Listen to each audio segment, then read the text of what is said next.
Welcome to the Photo Video Show, where we explore all things DSLR. I'm your host, Mark Puckett. And on today's program, we're going to be talking about nighttime photography.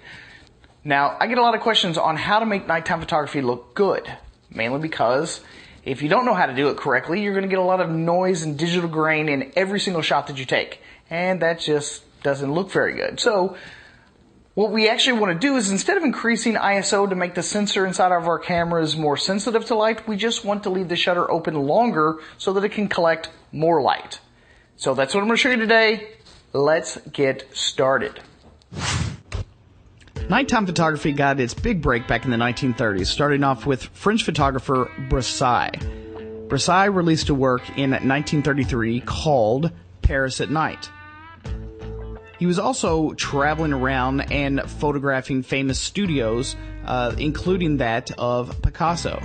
A little bit later, a German-born photographer named Bill Brandt released his work in 1938 called A Night in London. He was a big fan of Brassai, and these were the guys that set the standard. These were the guys that created the genre, and many photographers who want to do nighttime photography have aspired to recreate the aesthetic that these two guys have.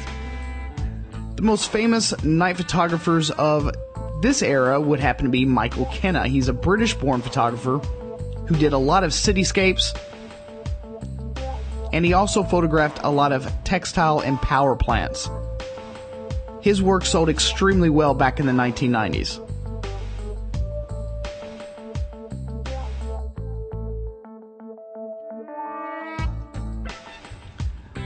Modern nighttime photography is much easier. So instead of having to use film, we just record it directly onto SD cards, and the best way to achieve long exposures is to simply slow down that shutter speed. Most people are going to at least shoot with a shutter speed of 50, and if you're using a flash, you're probably going to use it somewhere in the ballpark of 250. But when you shoot at nighttime, you have to shoot extremely slow. So in order to keep all of your scene in focus, make sure you choose a large f-stop, such as f11 or above. Keep your ISO as low as possible, and roll down your shutter speed. We want it to go to about 10 seconds at the very least. And if you can go down even further, go ahead and notch it down and play around with those settings. But the exposure is the most important, simply because exposure is what's going to allow you to capture all of that light while your f-stop is so large.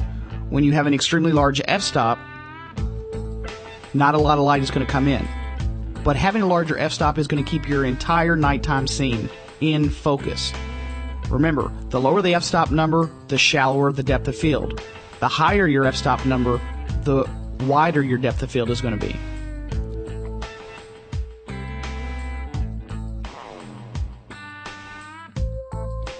Now, a lot of people have always thought that you need some sort of special equipment in order to get great nighttime photographs. I've had everything from you need super expensive lenses that collect a lot of light, or you need some sort of like night vision equipment, and you don't need any of that. You just need a camera that's capable of actually exposing for extreme amounts of time, at least 30 seconds. Now, in most cases, you may only need about 10 seconds. But if you want to decrease the amount of grossness or digital noise in any of your shots, having the option to increase your exposure time is always the better option. Sometimes 30 seconds, sometimes a full minute. And using those types of techniques can dramatically increase the quality of those pictures, because you're never going to have to rely on increasing your ISO in order to make the sensor more sensitive to that light. So there you have it. Nighttime photography in a nutshell. Easy, breezy, beautiful nighttime shots that can be done by simply prolonging your exposure times. No complicated methods, no complicated steps, and you can easily use the equipment that you already own. So go out, take some nighttime photography shots, and please send those shots in to me. I would love to feature them on a future episode. So please follow us on Facebook and Twitter at Facebook, Twitter, Photo Video Show. That's me. Please be our friends, and we will see you guys again next time right here on the Photo Video Show. Thanks for stopping by. We'll see you guys again next time. Take it easy.